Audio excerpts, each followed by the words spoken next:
يا أيها الذين آمنوا اتقوا الله وقولوا قولا سديدا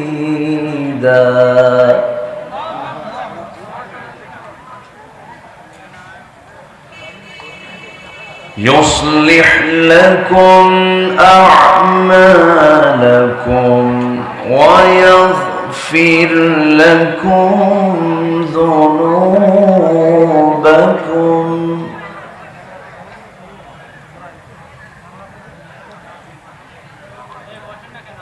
ومن يطع الله ورسوله فقد فاز فوزا عظيما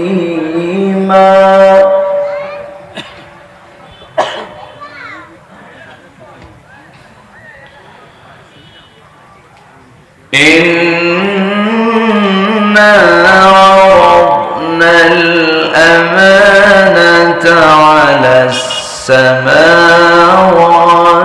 والأرض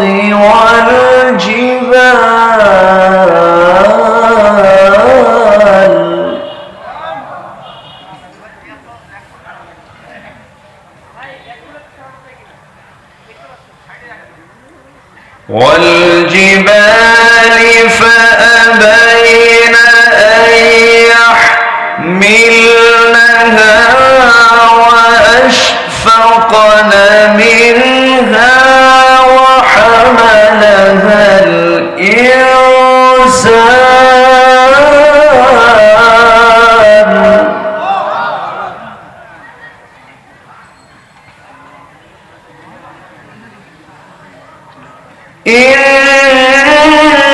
إنه كان ظلوما جهولا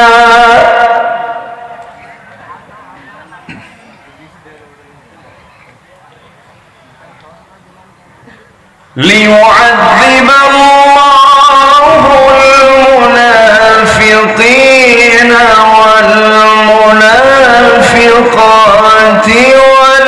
والمشركين والمشركات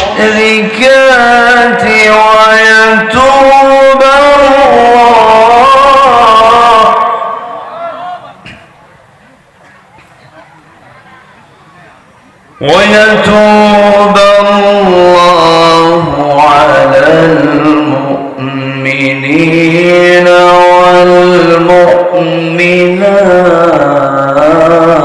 والمؤمنات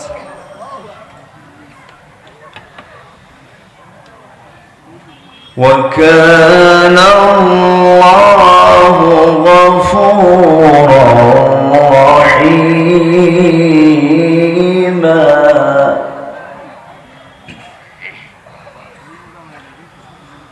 وكان الله غفورا رحيما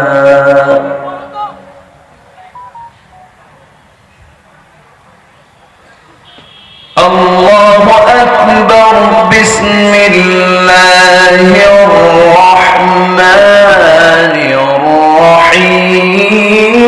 الرحيم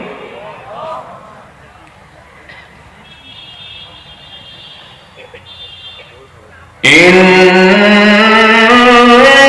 الله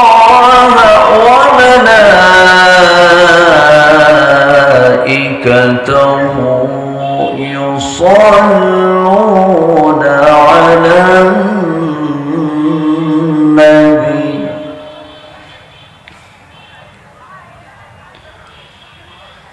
يا أيها الذين آمنوا صلوا عليه وسلموا تسليما اللهم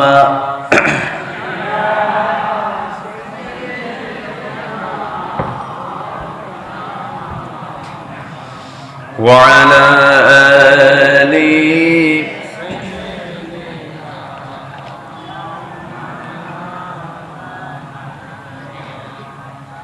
একটু মোহাম্মত দিয়ে নবীর প্রেমে মাতোয়ারা হয়ে জবান খুলে আওয়াজ দিয়ে সবাই বলুন আল্লাহুম্মা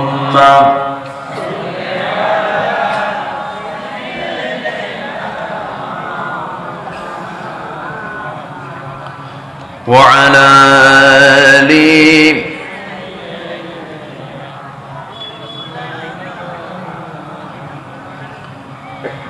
প্রাণের অধিক বেশি যার দাম রহমতাল লিল আলামিন প্রাণের অধিক বেশি যার দাম রহমতাল লিল আলামিন জানো কি তোমরা তাহার নাম রহমতাল লিল আলামিন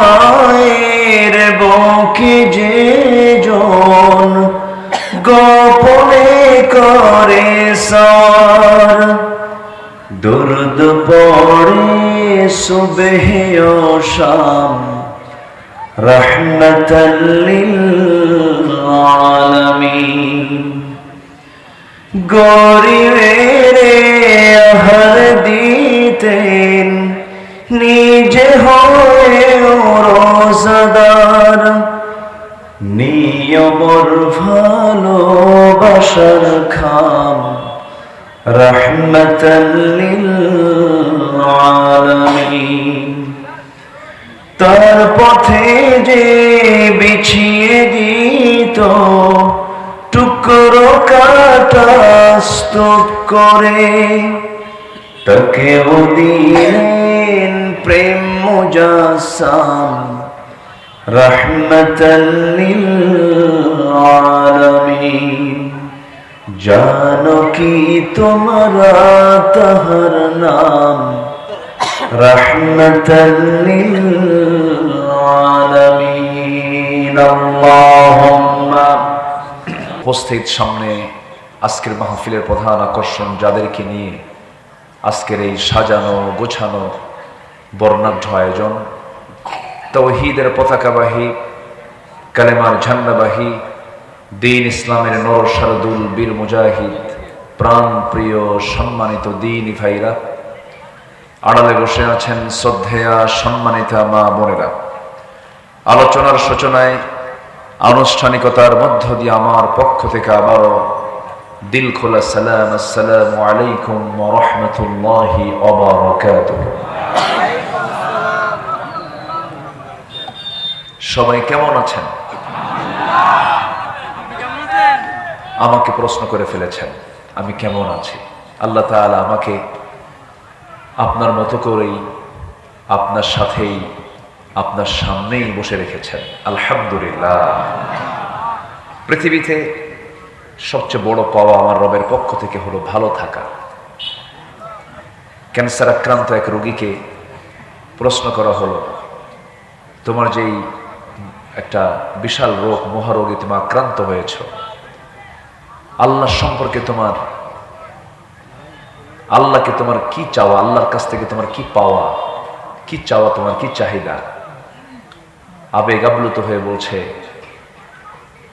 আল্লাহ যদি তার কোনো বান্দাকে সুস্থ রাখেন সে বান্দার উচিত আল্লাহর কাছে আর কোনো কিছুর আবদার না করা আসলে আমরা সুস্থ আছি আমরা বুঝি না তেমনই একটি মহা নিয়ামত সুস্থতার মতো একটা বড় নিয়ামতকে সাথে নিয়ে সারাদিনের সকল কাজকর্মের ইতি টেনে ক্লান্ত শ্রান্ত দেহটাকে স্বস্তি একটু আরাম দেওয়ার জন্য গ্রামীণ জীবনের মানুষ যখন ধীরে ধীরে বিছানার দিকে চলে যাবার কথা ঠিক সেই সময়ে বসে আছি কোরআনের টানে জান্নাতের বাগানে যে মুনিব যে রব যে মালিক আমাকে এমন সুন্দর জায়গায় আসার বসার তৌফিক দিলেন সেই মহান রবের শানে জোরালো কণ্ঠে বলে উঠছি আলহামদুলিল্লাহ। আবারও বলছি আলহামদুলিল্লাহ। চিৎকার মেরে বলছি আল্লাহুম্মা ইন্নী আসআলুকা আল হুদা ওয়াত তুকা ওয়াল আফাফা ওয়াল গিনা।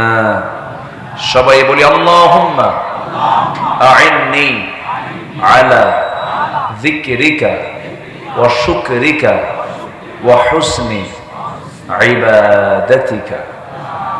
আমরা আল্লাহ তাআলার শুকর আদায় করে নিলাম। সম্মানিত উপস্থিতি, সমাজের ভিতরে একটি গুরুত্বপূর্ণ সমাজ হলো যুব সমাজ। যুব সমাজ যদি জেগে ওঠে, একটি জাতির পরিবর্তন হয়ে যায়। হয়নি? হয়েছে। সেই যুব সমাজের ডাকে আজকের এই মাহফিল। আমরা প্রথমেই দোয়া করি এই যুব সমাজকে আল্লাহ তাআলা দ্বীনের জন্য কবুল করুন। সকল প্রকার মাদক থেকে আমার দেশের যে সৌন্দর্য, এই সৌন্দর্যের কাছে অনেক দেশ পিছিয়ে আছে। যেন নববধূর মতো সাজানো গোছানো, যেখানে যা দরকার সবই আল্লাহ পাক এই ভূখণ্ডে রেখে দিয়েছেন।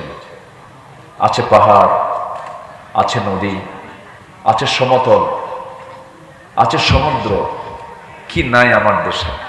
সবুজ সবুজে ভরপুর, মাঠ ভরা ধান, মাঠ ভরা ফসল, এই নিয়ে আমার সবুজ ভূখণ্ড। আপনি এমন সুন্দর, এত সুন্দর সাজানো গোছানো এমন দেশ পৃথিবীতে খুবই বিরল, খুবই কম। কিন্তু স্বাধীনতার আজকে 54 বছর চলছে, কিন্তু এই সুন্দর একটি দেশকে সুন্দর মানুষ দিয়ে আজ পর্যন্ত আমরা গড়তে দেখলাম না। সুন্দর দেশকে গড়ার জন্য কি মানুষ দরকার বলেন তো? সুন্দর মানুষ, চরিত্রবান মানুষ। চরিত্রবান কিছু ব্যক্তির দ্বারা যদি দেশটা পরিচালিত হতো, তাহলে এই দেশ সব দিক থেকে আরো এগিয়ে যেত, অনেক দূর অনেক দূর অনেক দূর এগিয়ে যেত।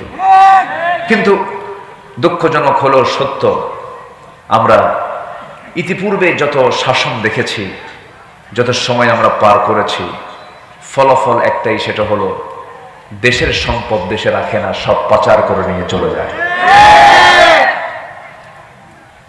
সম্মানিত বন্ধুগণ, ওই সমস্ত নেতৃস্থানীয় ব্যক্তিবর্গের সন্তানরাও দেশে থাকে না। দেশে নাই তো। কেউ আমেরিকা পড়ে, কেউ ইউরোপে পড়ে, এবং তাদের শেল্টার এই দেশ নয়, তাদের শেল্টার এখন পশ্চিমা বিশ্ব অথবা ইউরোপ আমেরিকার দিকে তাদের ঝোঁকটা বেশি। তারা এই দেশ থেকে, এটা একটা পুঁজির জায়গা, ব্যবসার জায়গা, এখান থেকে সব নিয়ে তারা অন্যত্র তাদের নিজের আখের গোছার জন্য তারা চেষ্টা চালিয়েছে 54 বছর। যুব সমাজ একটি বিশাল তারুণ্য তাদের বিবেক নাড়া দিয়েছিল। একটি সুন্দর গোছালো তেজোদ্দীপ্ত সাহসী পদক্ষেপ নিয়ে রাজপথ কাঁপিয়ে রক্ত ঝরিয়ে নতুন একটি বাংলাদেশ তার উপহার দিয়েছে। বলি আলহামদুলিল্লাহ। কিন্তু আমরা যে নতুন সূর্য দেখতে চাই, নতুন যে আমরা আলোটা দেখতে চাই, এই আলো আমরা পৃথিবীর কোনো ব্যক্তির তৈরি করা কোনো আলো আমরা দেখতে চাই না। এই আলো দেখতে চাই হলো কোরআনের আলো। কোরআনের আলোতে আলোকিত সমাজ, কোরআনের আলোতে আলোকিত সমাজ আমরা দেখতে চাই এবং গড়তে চাই। সেই কোরআনকে সামনে রেখে কিছু কথা আমি বলতে চাচ্ছি। আমাকে সময় দেওয়া যাবে তো? সবাইকে আমাকে সময় দেবেন? জোরে বলি ইনশাআল্লাহ। আমার এই 25-26 বছরে আলোচনার মাঝে আমার একটা স্বভাব হচ্ছে, আমি যখন কথা বলতে নেই, মঞ্চে যখন বসি, তখন মনে হয় কি জানেন, আল্লাহ তুমি আমার মুখ থেকে বেফাস একটা শব্দ তুমি বের করে দিও না। কিন্তু দুঃখজনক, হঠাৎ করে তো ভুল কিছু হতেও পারে, হয় কিনা বলেন? কিন্তু জাতির স্বভাব কি জানেন? ওই ভুলটা আগে খুঁজে বের করে। 2 ঘন্টার বক্তৃতায় একজন আলোচকের সব কথাই কি ভুল হয়? 2-1টা স্লিপিং হয়তোবা তথ্য দিতে নিয়ে আদান প্রদানে কিছু ভুল থাকতেই পারে। আমি মিডিয়া কর্মী ভাইদের উদ্দেশ্য করে একটু বলতে চাই, তারা করে কি জানেন? এরা সবাই এরা সবাই ভালো, আলহামদুলিল্লাহ। তাদের উদ্দেশ্য হলো যে 2 ঘন্টা বক্তৃতার মধ্যে ভুলটা কোনটা আগে ওটাই ধরে ওটাই ফরওয়ার্ডে নিয়ে আসে। আমি কি ভুল বলতেছি ভাই বলেন তো? ঠিক না, এটা উচিত না। আপনি কি জানেন আল্লাহ সাত্তার, আল্লাহ গোপনকারী। আপনি কারো দোষ ত্রুটিকে আপনি আড়াল করবেন, আল্লাহ তাআলা আপনার দোষ ত্রুটিকে কিয়ামতের দিন আড়াল করবেন। এটা বিশাল দিক। মানে কারো কিছু পাইলে মনে হয় যে কি পাইছে একখানে, কিন্তু না, এটা ইমানদারের বৈশিষ্ট্য নয়। ইমানদার পরচর্চা করবে না নিজের চর্চা করবে?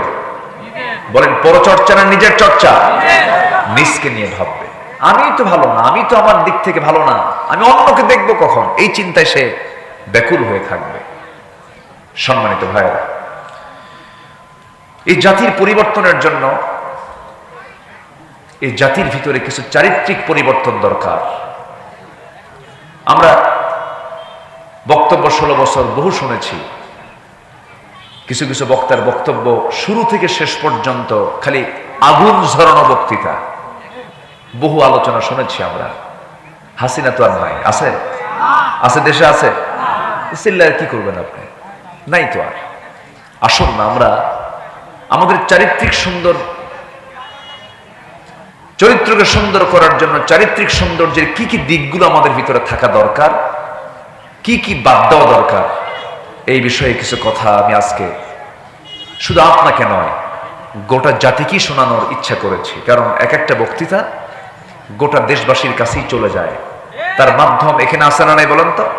আচ্ছা, সব চলে যায়। একটা সেকেন্ড কোথাও আর আটকা থাকে না, সব মিডিয়ার কল্যাণে চলে যায়। সম্মানিত ভাইয়েরা, তাহলে আমাদের চরিত্র যদি আমরা সুন্দর করতে চাই, তাহলে কিসের আলো দরকার বলেন তো? বলেন, কিসের আলো দরকার? বলুন, কিসের আলো? এসো এসো এসো দলে দলে সব, এই যে কোরআনের উৎসব। এসো এসো এসো দলে দলে সব, এই যে কোরআনের উৎসব। কোরআনের কথা বলে আল্লাহর দল, এই পথে যারা চলে তারাই সফল। কোরআনের কথা বলে আল্লাহর দল, এই পথে যারা চলে তারাই সফল। এই পথে এত বাধা ছিল না জানা, আল্লাহুম্মা ইয়াসসির লানা উমুরানা, আল্লাহুম্মা ইয়াসসির লানা উমুরানা। জোরে বলি আমিন। আরো জোরে আল্লাহুম্মা আমিন। তাহলে আলো দরকার হলো কোরআনের। এই আলো শুধু নামাজে আমরা দেখতে চাই না, এই আলো দিয়ে আমরা সমাজকে আলোকিত করতে চাই, রাষ্ট্রকে আলোকিত করতে চাই, পার্লামেন্টকে আলোকিত করতে চাই, সচিবালয়কে আলোকিত করতে চাই, সমাজের প্রত্যেকটি রন্ধ্রে রন্ধ্রে, সমাজের প্রত্যেকটি পাতায় পাতায় আমরা কোরআনের আলো দিয়ে আলোকিত করতে চাই। তাহলেই হবে একটি সুন্দর সোনালী সমাজ, একটি সুন্দর সোনালী রাষ্ট্র আমরা দেখতে পাবো। জোরে বলি ইনশাআল্লাহ। একটু আমার দিকে তাকান, আমার কথা কি বুঝতে পারছেন সবাই? সবার কানে কি আওয়াজগুলো যাচ্ছে? আচ্ছা, আসুন আমরা এখন সোজা আলোচনার দিকে চলে যাচ্ছি। আমি যেখান থেকে তেলাওয়াত করেছি, তেলাওয়াতকৃত সূরাটার নাম হলো সূরাতুল আহজাব। আহজাবের শেষ দিকের কয়েকটা আয়াত আমি তেলাওয়াত করেছি। আয়াতগুলোকে সামনে রেখে, যেহেতু তাফসীর মাহফিল, এই তাফসীর মাহফিলের সবচেয়ে বেশি কথা থাকতে হবে কার কথা? কোরআনের আয়াত থাকতে হবে, তার অর্থ থাকতে হবে, অনুবাদ থাকতে হবে, এগুলো যদি বেশি থাকে তাহলে ভাববেন যে মাহফিলটা বরকতময় হয়ে গেছে। বলি আলহামদুলিল্লাহ।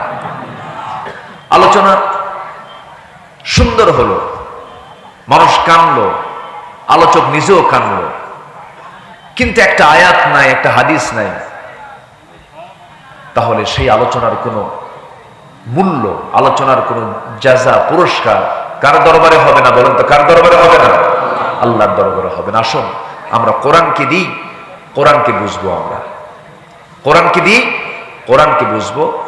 কোরআন থেকে আমরা শুরু থেকে শেষ পর্যন্ত কথা বলবো, হাদিস থেকে আমরা শুরু থেকে শেষ পর্যন্ত কথা বলবো। ওয়ামা তাওফীকি ইল্লা বিল্লাহ। আসুন আল্লাহ তাআলা কি বলছেন। আল্লাহ রাব্বুল আলামিন বলেন, ইয়া আইয়ুহাল্লাযীনা আমানু ইত্তাকুল্লাহা ওয়া কুলু قولا سديدا يصلح لكم أعمالكم ويغفر لكم ذنوبكم ومن يطع الله ورسوله فقد فاز فوزا عظيما جلبون الله أكبر। আজকে আমার আলোচনার সাবজেক্ট হলো আল কোরআনের আলোকে মুমিন জীবনের 15টি চারিত্রিক বৈশিষ্ট্য, 15টি চারিত্রিক গুণাবলী। গোটা কোরআনকে একটু খোঁজাখুঁজি করে, গোটা কোরআন থেকে একটু খুঁজে খুঁজে বের করে বিশাল আলোচনা কোরআনের, যার কোনো তলা নাই, তলাহীন একটা সাগর। সেই সাগর থেকে কিছু খণ্ড খণ্ড কিছু অংশগুলো বের করে 15টা গুণ যে বান্দার মধ্যে থেকে যাবে, আশা করা যে আমার আল্লাহর বক্তব্য ওই বান্দার ঠিকানা হয়ে যাবে জান্নাত। জোরে বলি সুবহানাল্লাহ। গুণ ছাড়া কি জান্নাত পাওয়া যাবে ভাই? পাওয়া যাবে না। গুণ অর্জন করতে হবে। ইমানদার নরমাল কোনো বান্দা হবে না, ইমানদাররা হবে হলো স্পেশাল। ইমানদাররা হবে হচ্ছে ব্যক্তিত্ব সম্পন্ন। ইমানদাররা হবে হলো সমাজের মধ্যে অনন্য, সমাজের মধ্যে ভিন্ন একটি রূপ তাদের দেখা যাবে। তাদের কথা, তাদের আচরণ, তাদের নেচার, তাদের স্বভাব, তাদের লেনদেন, তাদের সবকিছু হবে সবার থেকে একরকম না ভিন্ন রকম? ভিন্ন রকম হবে। যেরকম ইমানদাররা বেশি বেশি বিড়ি খাবে নাকি? কিছু কয় না। ইমানদাররা বেশি বেশি মিথ্যা কথা কবে। এটা কি বলেন তো, এটা কি কোনো ভালো আচরণ? বলেন তো। ইমানদাররা এগুলো হতে পারে না। ইমানদারদের মধ্যে কি গুণগুলো থাকা দরকার? আমি বিভিন্ন জায়গা থেকে, বিভিন্ন আয়াত থেকে আমি 15টা গুণ কোরআন থেকে বের করে আমি এক জায়গায় করার চেষ্টা করেছি। আমাকে সময় দিচ্ছেন তো নাকি? ইনশাআল্লাহ। আসুন আমরা ধীরে ধীরে সেই গুণগুলো খুঁজে খুঁজে বের করি।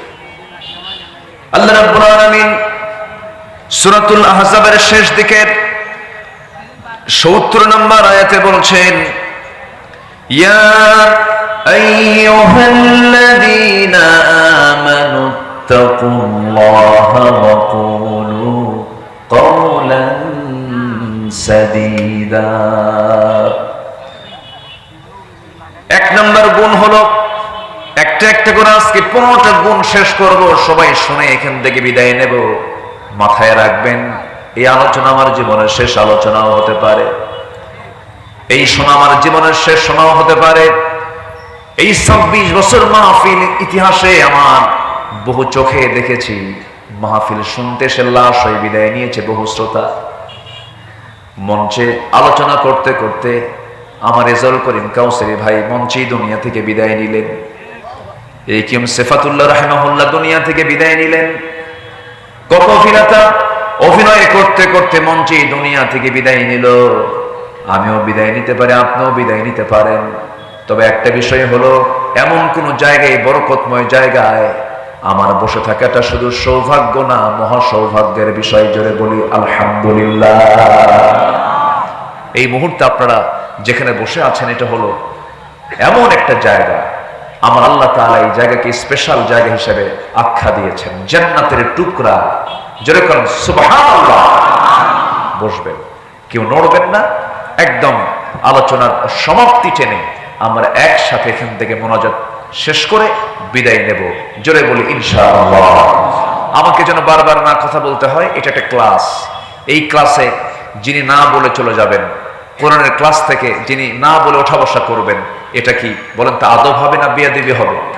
বেয়াদবি হবে। বসবেন শান্ত মাথায়, আমরা আল্লাহ যা বলাবেন আমরা তাই শুনবো এবং বলবো। জোরে বলি ইনশাআল্লাহ। তাহলে পদ চারিত্রিক গুণের ভিতরে 1 নম্বর গুণ হলো, আল্লাহ তাআলা ডাক দিচ্ছেন কিন্তু 1 নম্বর গুণ হলো তোমরা আল্লাহকে ভয় করো এবং সত্য কথা বলো। কাকে ভয় করবো আমরা বলেন তো? জোরে বলেন, কাকে ভয় করবো আমরা? আল্লাহকে। এবং আল্লাহ রাব্বুল আলামিন তার সাথেই বলছেন ওয়াকুলু কাওলান সাদীদা, সত্য কথা বলো। একটা প্রশ্ন করব আমি, এই জাতি বাংলাদেশের যে মুসলমানগুলো আছে, অন্য ধর্মের লোক আছে, প্রায় 20 কোটি মানুষ এই দেশে এখন। এই 20 কোটি মানুষের যদি আমরা জরিপ করে দেখি, আল্লাহ রাব্বুল আলামিন বলছেন সত্যবাদী হও, সত্য কথা বলো, সোজা কথা বলো। বলুন তো অধিকাংশ সত্যবাদী না মিথ্যাবাদী? বলেন সত্যবাদী না মিথ্যাবাদী? মিথ্যাবাদী। কোর্টে মামলা হয়, সে মামলার যে রায়গুলো হয়, সে মামলার সাক্ষীগুলো, উকিলরা যে যুক্তি তর্কগুলো দেন, এগুলোর মধ্যে অধিকাংশ সত্য না মিথ্যা? ভালো করে বলবেন, আমি একদম মানে মানে মন খুলে বলবেন। বলেন তো অধিকাংশ কি এগুলো যে মামলা টামলা যা হয় এগুলো কি মানে সত্যের উপরে না সাজানো নাটকের উপরে? সাজানো নাটকের। আমরা কিন্তু দেখছি, কিন্তু এগুলো সব কিন্তু আমরা অবজার্ভ করছি। আরেকটা প্রশ্ন আমি করতে চাই, বলুন তো আমার দেশে সবচেয়ে বেশি মিথ্যা কথা বলে কারা? শিক্ষকরা? কারা কারা কারা বলেন? নেতারা। আমি কিন্তু বলি নাই, আপনারা বললেন কিন্তু, দোষ কিন্তু আমার নাই। তাহলে পুরো অডিয়েন্স সবাই বলে ফেললেন যে কোন শ্রেণীর মানুষ সবচেয়ে বেশি মিথ্যা কথা বলে? আপনারা বললেন কারা? নেতারা।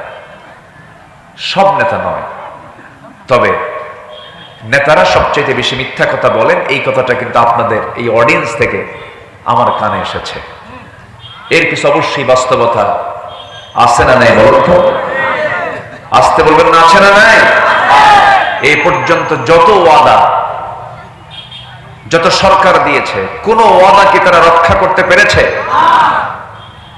বিগত সময়ে 16 বছর থাকা নব্য ফেরাউন, কি ফেরাউন বলেন? নব্য ফেরাউন মানে লেডিস ফেরাউন। ফেরাউন তো পুরুষ ছিল, আর আমার দেশে একটা লেডিস আসছিল, খুব অত্যাচার করেছে। আমি তো এমনি এমনি বলছি না, চোখের সামনে আপনার ইতিহাস দেখেছেন, ঘটনা দেখেছেন। বলুন তো আজকের এই মাহফিলটা বাস্তবায়নের জন্য এই মাহফিল কমিটির কোনো ভাই কি থানায় গিয়েছিলেন? কি কোনো সমস্যা হচ্ছে?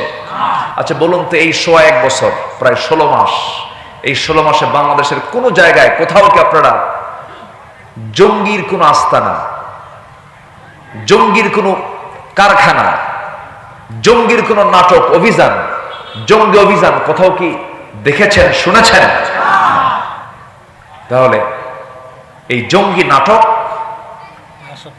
এই 1 বছর আমরা দেখলাম না। কেন দেখলাম না? এই নাটকের যিনি মূল নাট্যকার, তিনি এখন দিল্লি গিয়ে বসে আছেন, ঠিক কিনা? কোথায় বসে আছে? কার বাড়ি? মামু বাড়ি। আল্লামা সাইদিকে কে না ভালোবাসেন? 25 বছর আগে কি সুন্দর তার ভবিষ্যৎবাণী, ভবিষ্যৎ কথা।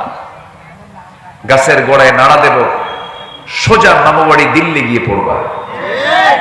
লন্ডনে পড়েনি, বার্লিনে পড়েনি, আমেরিকায় পড়েনি, ইউরোপের কোন দেশে পড়েনি, পাশের ইসলামাবাদও পড়ে নাই, শ্রীলঙ্কাও পড়ে নাই, ভুটান পড়ে নাই, নেপাল পড়ে নাই, সোজা মামুবাড়ি দিল্লি গিয়ে পড়ছে। 25 বছর আগের কথা কিন্তু। উনি বলেছিলেন 25 বছর আগে বাংলাদেশে এমন একটা সময় আসবে, পালানোর জন্য একটা ইঁদুরের গর্ত পর্যন্ত খুঁজে পাওয়া যায়। পায় নাই। কলার পাতায় বসেছিল মানিক মিয়া, জানেন না আপনারা? বিচারপতি মানিক। সম্মানিত বন্ধুগণ, এই মহান ব্যক্তিদেরকে যে পরিমাণ টর্চার করা হয়েছে, আল্লামা সাঈদীকে চেয়ারে বসে রাখা হয়েছে, একটানা 3 দিন ঘুমাতে দেওয়া হয়নি, চেয়ারে বসে রাখছে একটানা 3 দিন 3 রাত। হিন্দু অফিসার দিয়ে, মানে সব হিন্দু ভাই তো খারাপ না, অন্য ধর্মের ইসলাম বিরোধী, ইসলামকে সহ্যই করতে পারে না এমন কিছু অফিসার দিয়ে তাকে থাপ্পড় পর্যন্ত মারা হয়েছে। সেন্সলেস হয়ে জমিনে পড়ে গেছে। এই দৃশ্য সহ্য করতে না পেরে, এই চিত্র সহ্য করতে না পেরে আল্লামা সাঈদী রাহিমাহুল্লাহর কলিজার টুকরা বুলবুল সাঈদী হার্ট স্ট্রোক করে 2012-13 সালের দিকে দুনিয়া থেকে বিদায় নিয়েছেন। তার মা সন্তানের চিন্তায় শোকে শোকাহত হয়ে তিনিও দুনিয়া থেকে বিদায় নিয়েছেন। এই যে একটা পরিবারকে তিলে তিলে যে জুলুমগুলো করা হলো, আল্লাহ কি নাই? আল্লাহ কি নাই? আল্লাহকে শোনেন না? আল্লাহকে দেখেন না? আমি আব্দুল্লাহ আমিন 2018 সালে মাহফিল শেষ করে বিছানায় চলে গেছি বিশ্রাম নেব, হঠাৎ করে পুলিশ অ্যাটাক করে আমাকে ধরে নিয়ে চলে গেল। ওসি মহোদয় আমার দিকে আর তাকাতে পারছেন না, লজ্জায় তাকায় না, মাথা নিচু করে আছে। বললাম, আপনারা আমারে ধরে নিয়ে আসলেন কেন? হুজুর মাফ করে দেন। বললাম, মাফ করবো মানে? আপনি আমারে ধরলেন, মাফ চাচ্ছেন কেন? হুজুর উপায় নাই, চাকরি বাঁচান তো ফরজ, বউ বাচ্চা আছে। আমি বললাম, ইমান বাঁচান তো নফল। আমারে ধরে নিয়ে বলল, হুজুর আপনি একটু চলে যান, সামনে নির্বাচন, একটু জেলখানায় কয়েকদিন থাকেন, নির্বাচন হলেই আপনি বের হয়ে আসবেন। দেখছেন কথার সাইজ গুলো দেখেন। এরপরে আরো কিছু মামলা ঢুকায় দিয়া আমার জেল হাজতে পাঠায় দিল। দোষ তো কিছুই করি নাই, আমি জানিও না আমার দোষটা কি, আমি আজ পর্যন্ত জানি না আমার দোষটা কি। আমাকে ধরে নিয়ে চলে গেল, জেলখানায় ঢুকায় দিল। জেলখানার গেট দিয়ে ভিতরে ঢুকিয়ে দেখে এক মুরব্বী, আশীর্ধ বয়স এক চাচা আমাকে দেখে লম্বা একখান সালাম দিয়ে বলে, হুজুর আপনি জেলখানায় ঢুকছেন? খুব খুশি হলাম। তো বললাম, জেলখানায় ঢুকলে কেউ খুশি হয়? চাচা বলে, হুজুর কতদিন মাহফিলে শুনেছি আপনার ওয়াজ, দূর থেকে দেখি শুনি, এত চেষ্টা করছে আপনাকে শুনি, মজাবা করবো, একটু কথা বলবো, পারি নাই। আল্লাহ কি সুন্দর মিলাই দিয়েছে, সামনে ধরা পড়ছেন, দোয়া করি জেলখানায় থাকে।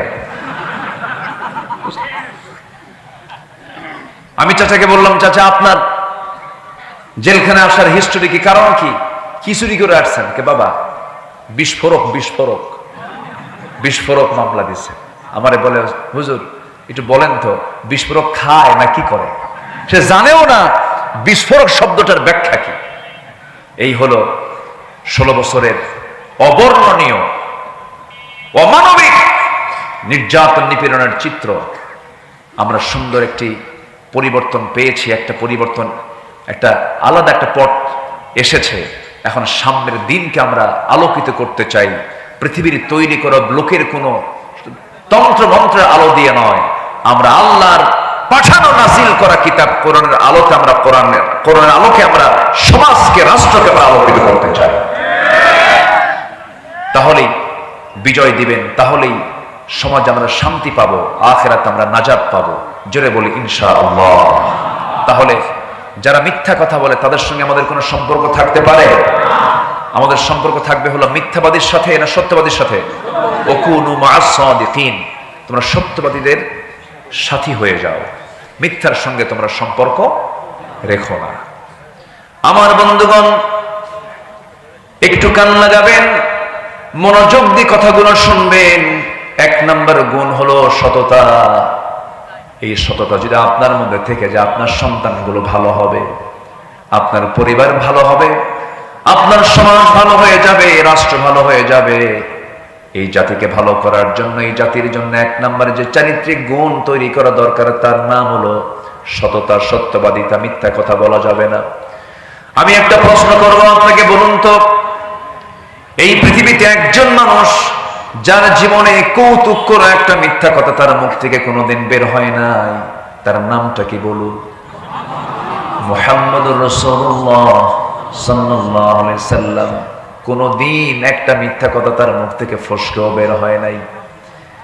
কি সতর্ক নিয়ে তিনি কথা বলেছেন, কি সজাগ থেকেছেন কথা বলতে নিয়ে।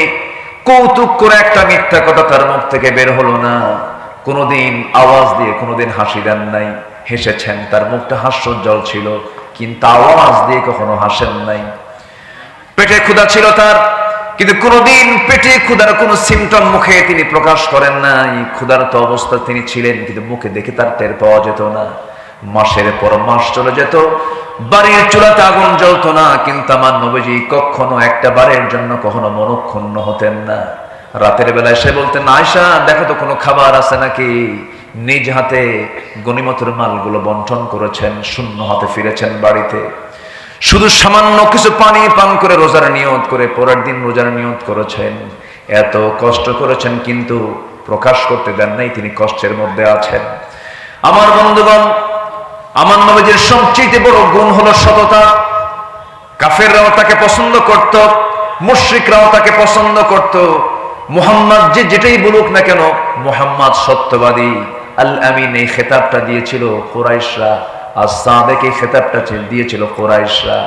এবং কুরাইশরা ওই সমস্ত কাটা কাফেররা নবুয়তের আগে আমার নবীর হাতকে ব্যাংক মনে করে অনেক সোনা দানার সম্পদ তার হাতে গচ্ছিত রাখত।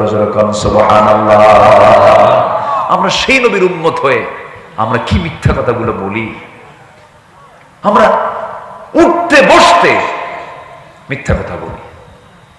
ভাই এই কাপড়টার দাম কত, এই গেঞ্জিটা কি দেওয়া যাবে, কত দাম, এত দাম, এত দেব। ভাই কেনাই নাই, আছে কি?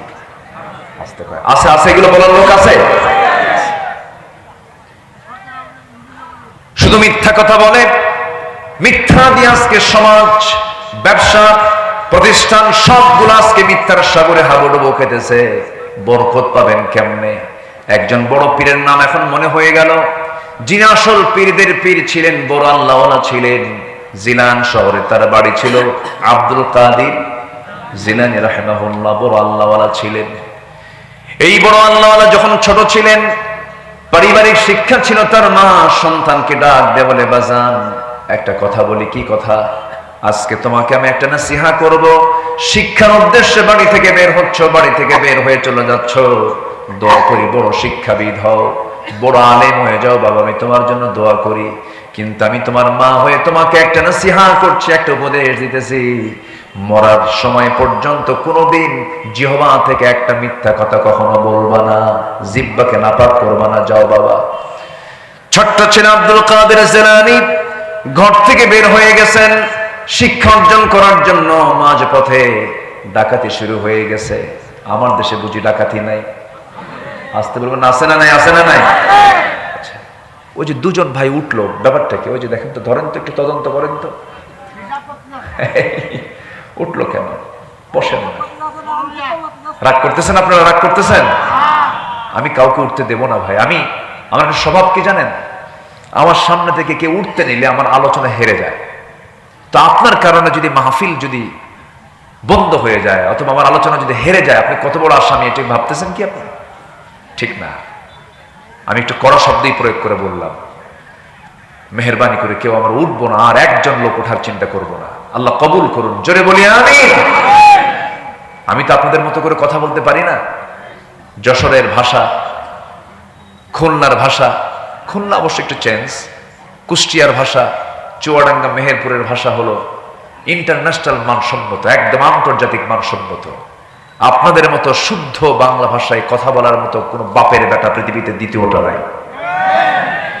কেউ তো আলহামদুলিল্লাহ কইলেন না। জোরে বলেন না ভাই আলহামদুলিল্লাহ। তবে নোয়াখালীর ভাষাটা আরো সুন্দর, সহি নাকি? অনেক সুন্দর ভাষা আপনারা কথা বলে। সেই সুন্দর কথা বলার জাদুঘরদের সামনে আমি ভাঙ্গাচোরা মানুষ কথা বলছে। আমার কথা কি পছন্দ হচ্ছে ভাই? পছন্দ হচ্ছে তো? সম্মানিত ভাইরা,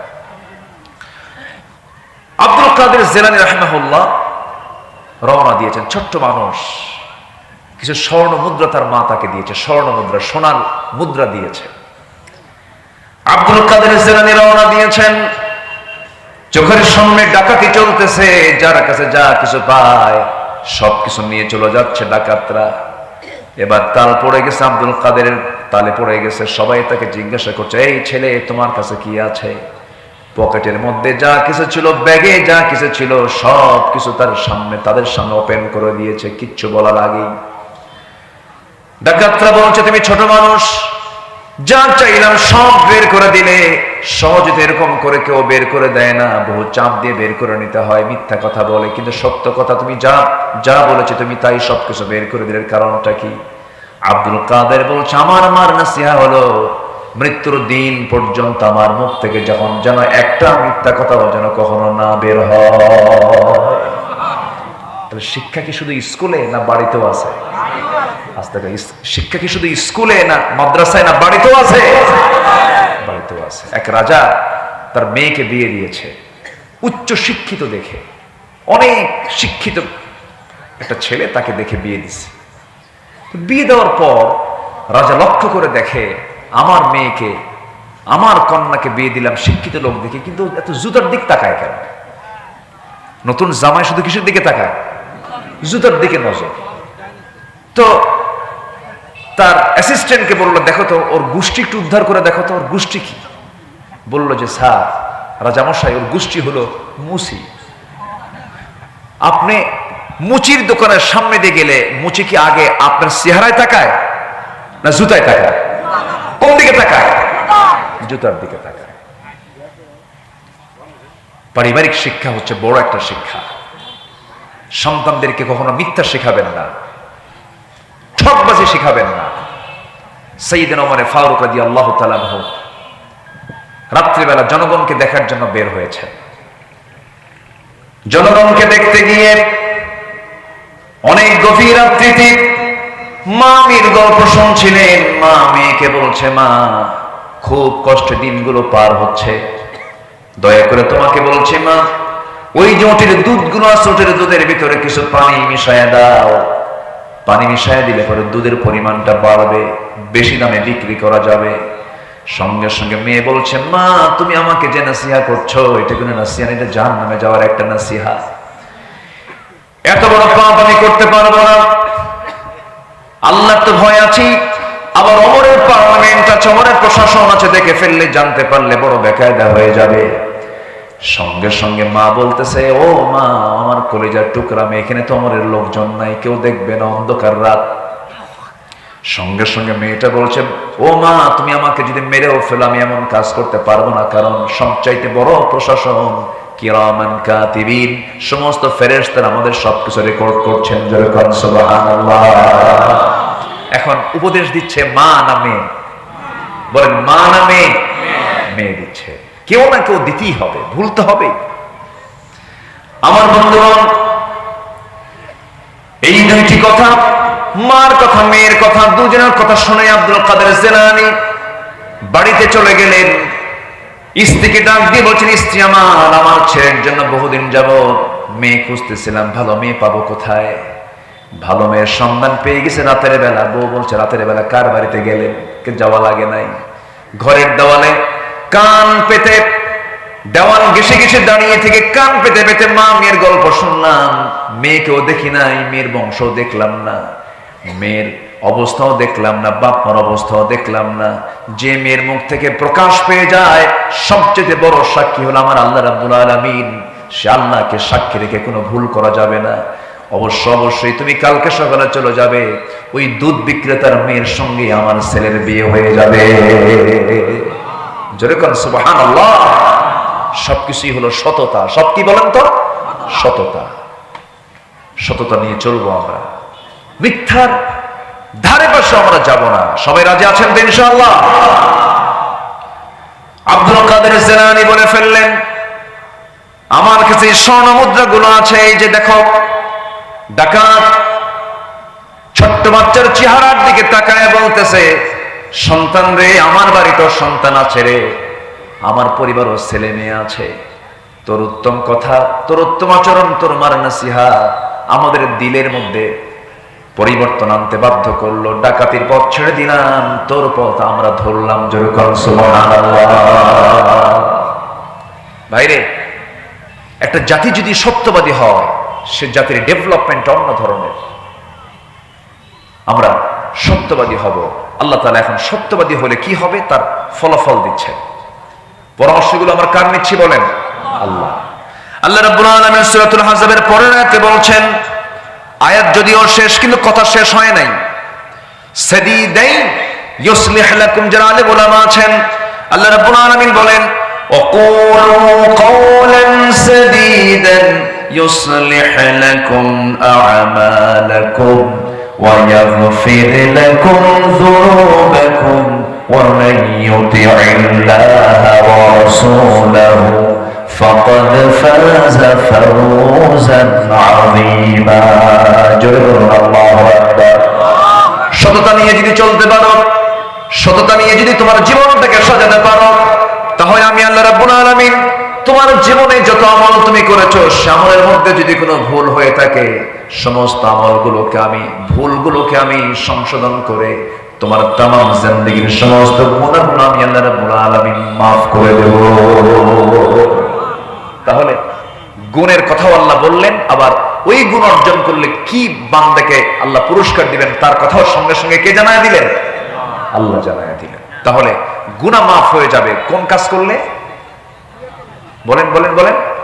সত্য কথা বললে। কোন কাজ করলে পরে আল্লাহ রাব্বুল আলামিন আমাদের ভুল আমলগুলো ঠিক করে দিবেন? বলেন কোন কাজ করলে পরে?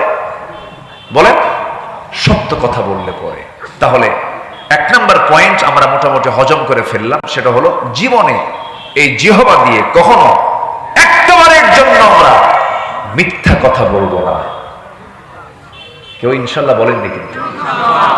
আরো জোরে, আরো জোরে, আরো জোরে। এক সাহাবী নবীর কাছে এসে বলছেন, ইয়া রাসূলুল্লাহ, আমাকে একটা আমল দেন। রাসূল বলেন, মিথ্যা কথা বলবো না, যাও। তাহলে ওয়াস রাসূল কয়টা করেছেন বলেন তো? বলেন কয়টা? এক সাহাবী বলেন, হুজুর আপনি আমাকে একটা আমল, আমাকে কিছু আমল দেন, আমাকে কিছু নসিহত করুন। রাসূল বলেন, তুমি একটা আমল করবা, কি? মিথ্যা কথা বলবা না, যাও। ওয়াস শেষ।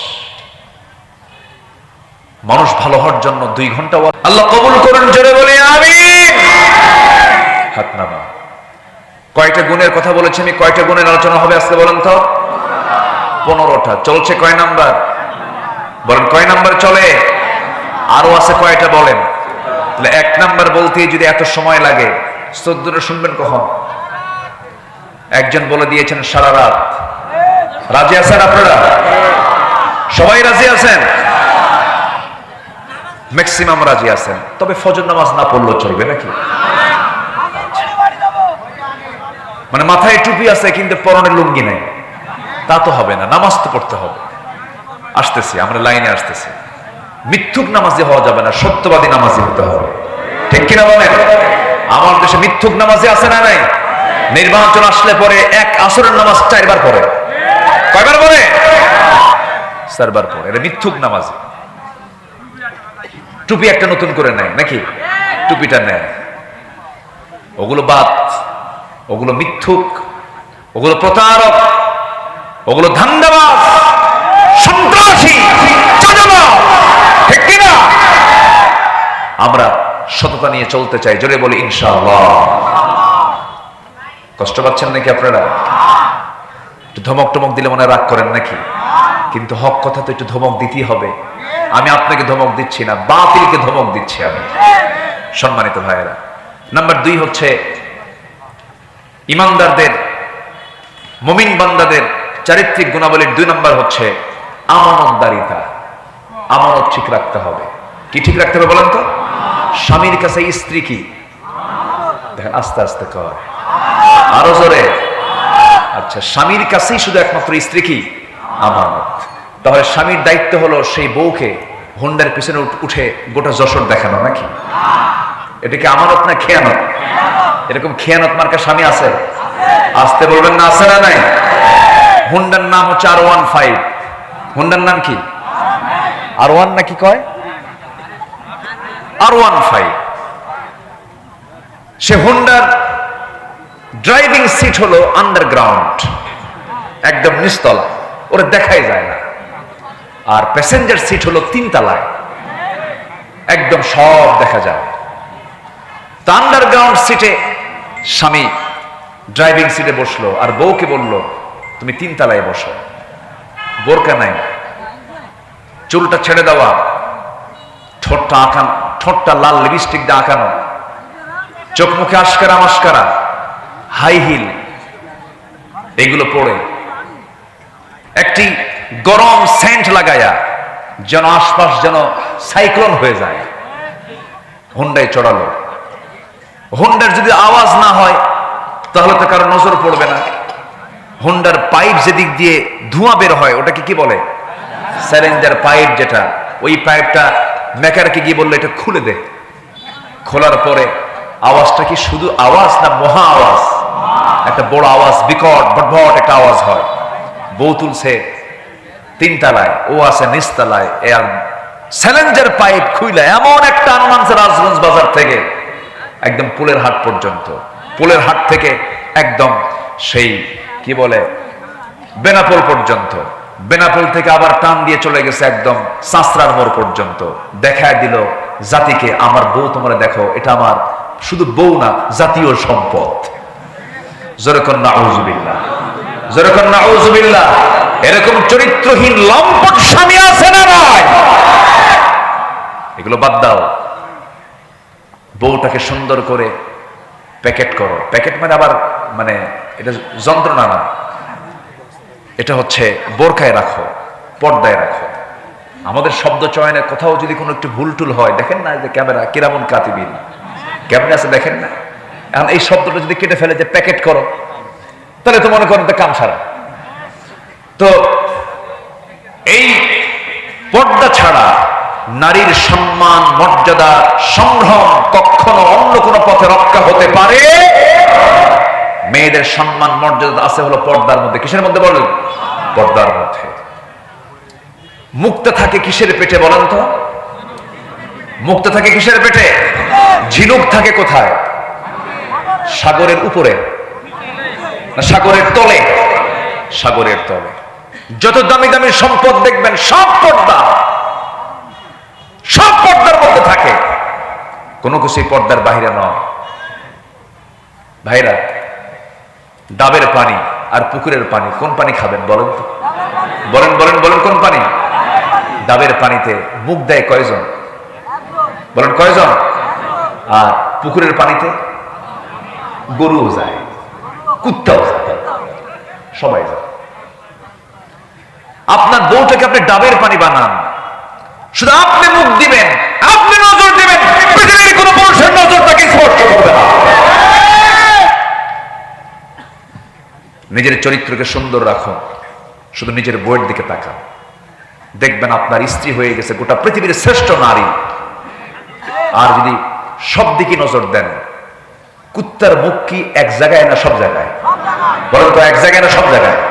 সব জায়গায়। কুকুরের মতো যদি হন তখন আপনি শান্তি পাবেন না, স্বস্তি পাবেন না। একদিকে তাকান আপনি।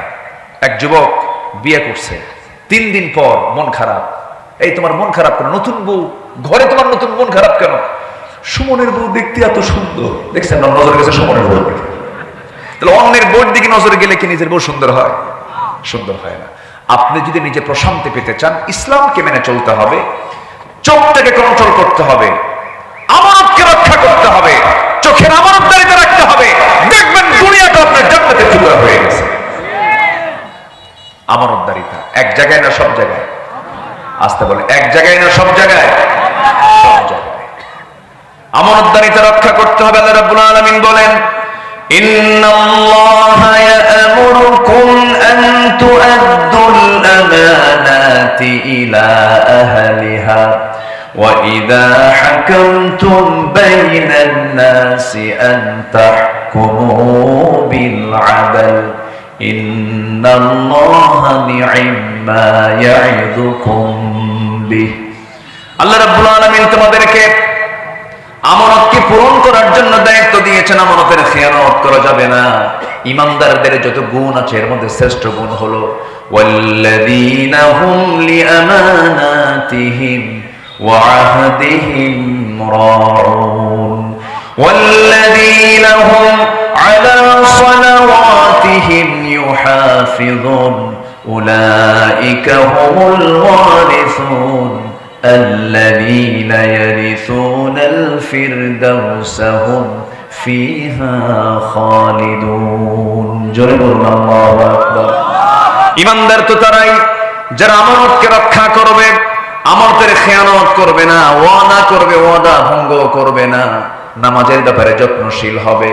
ওই সমস্ত বান্দার ব্যাপারে আল্লাহ রাব্বুল আলামিন বলছেন, আমি আল্লাহ রাব্বুল আলামিন তাকে নিজ হাতে তাকে জান্নাতুল ফেরদাউসের মালিক বানায় দেব। জোরে বলি সুবহানাল্লাহ। আমানতদারিতা কি?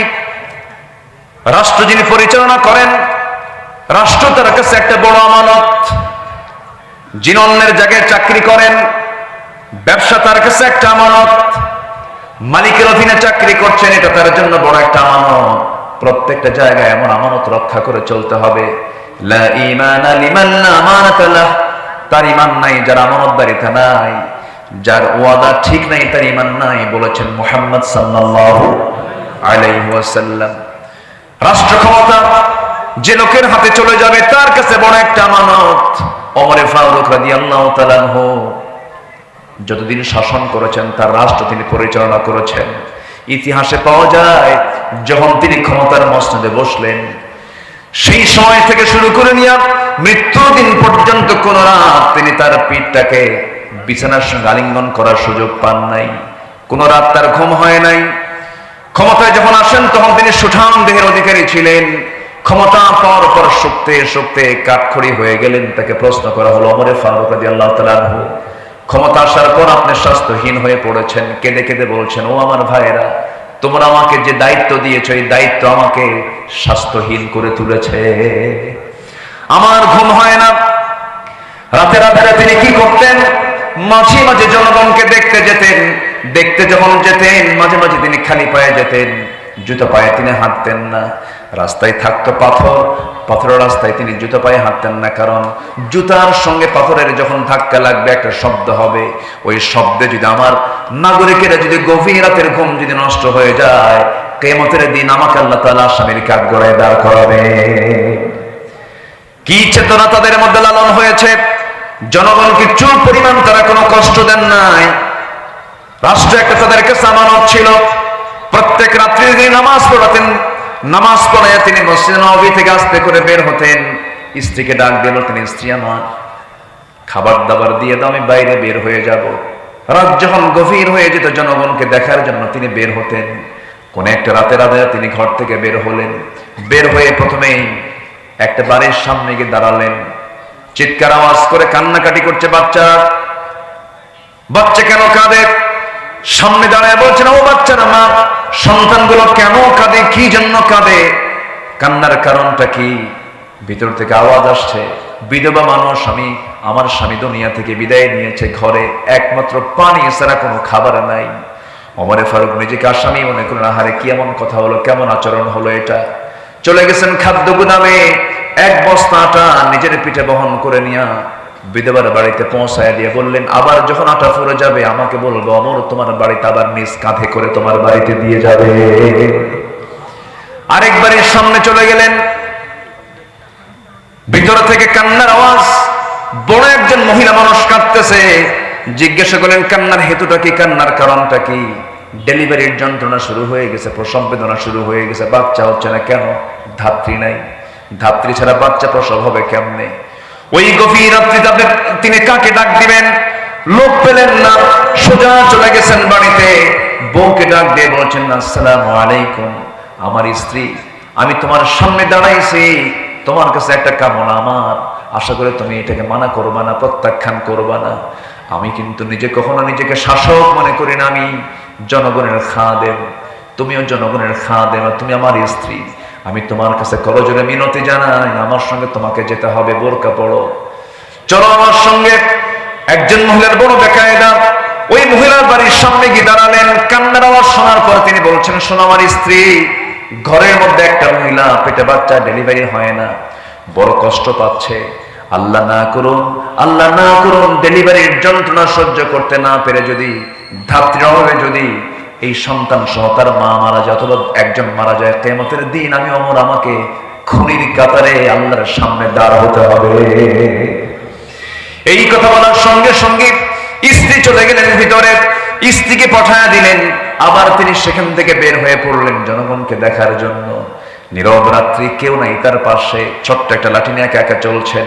সামনেও প্রোটোকল নাই, পিছনে প্রোটোকল নাই, কারণ ইমানদার বান্দার সবচেয়ে বড় প্রোটোকল হলো একমাত্র কেবলমাত্র শুধুমাত্র কে? আসতে বলবেন না, তিনি কে? তিনি কে?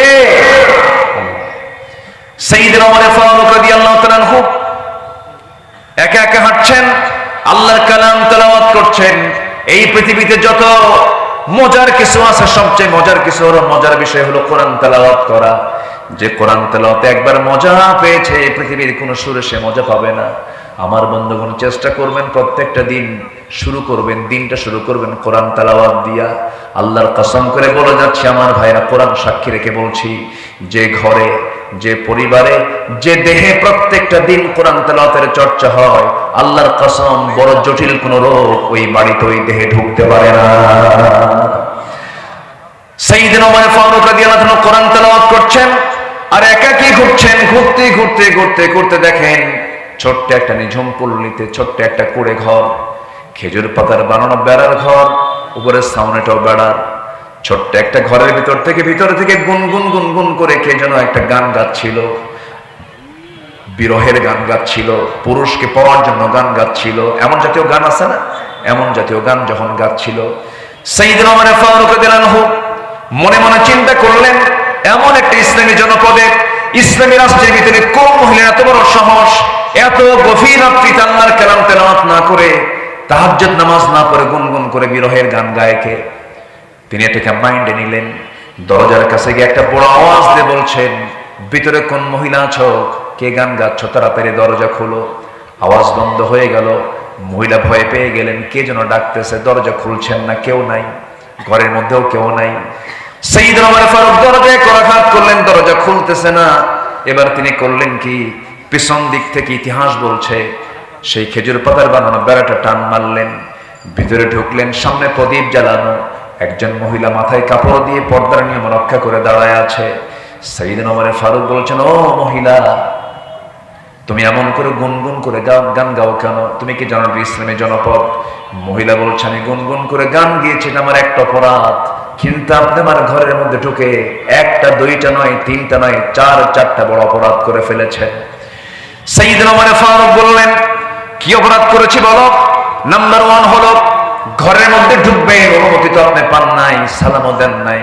কোরআন বলছে, লা তাদখুলু বুয়ুতান গায়রা বুয়ুতিকুম হাত্তা তাস্তানিসু ওয়া তুসাল্লিমু আলা আহলিহা। কারো বাড়িতে প্রবেশ করতে যেও না, সালাম না দেওয়া পর্যন্ত, অনুমতি না পাওয়া পর্যন্ত। সালাম দিলেন না, অনুমতিও নিলেন না। আপনি ঘরের মধ্যে ঢুকলেন, বেড়াটা ছিনলেন, বান্দার সম্পদ নষ্ট হয়ে গেল।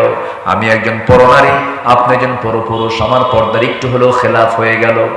এই যে ভুলগুলো আপনি করলেন, আমি আপনাকে ছাড়বো না।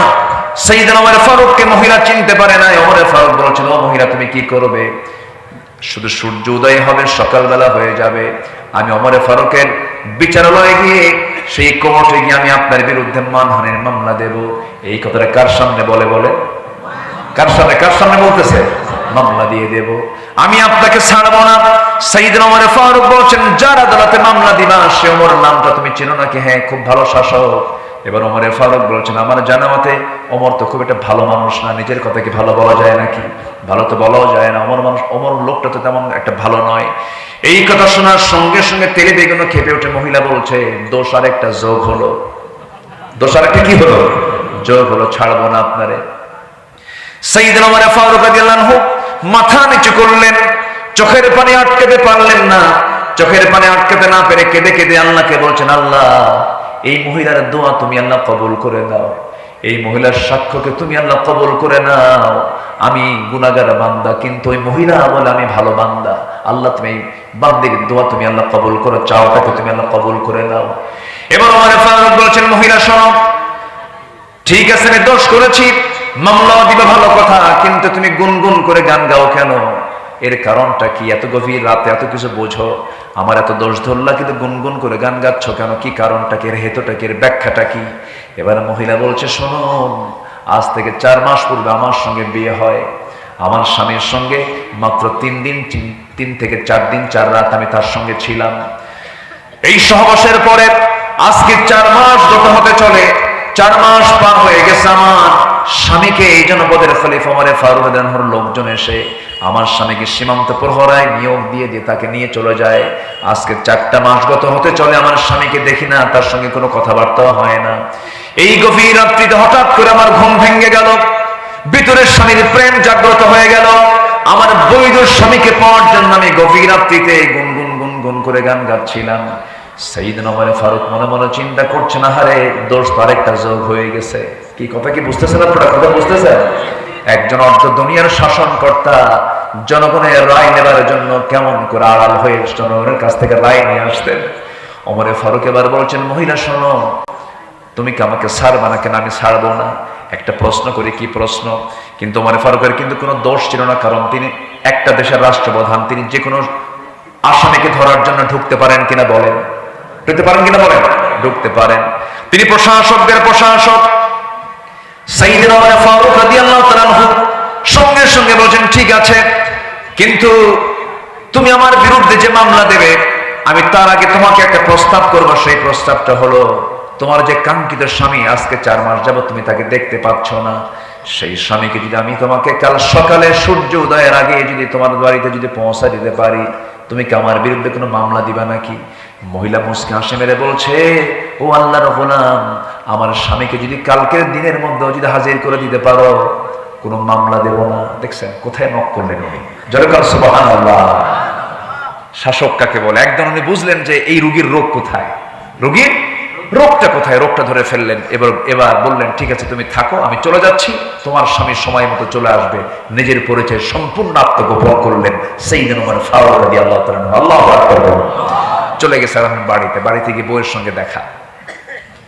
বউটাকে ডাক দিয়ে বললেন, আমার স্ত্রী, একজন মহিলা, একজন নারী তার স্বামীকে কতদিন পর্যন্ত না পেলে পরে তার ফিতনায় যাওয়ার সম্ভাবনা আছে, কতদিন পর্যন্ত সে ধৈর্য ধারণ করতে পারে স্বামী ছাড়া?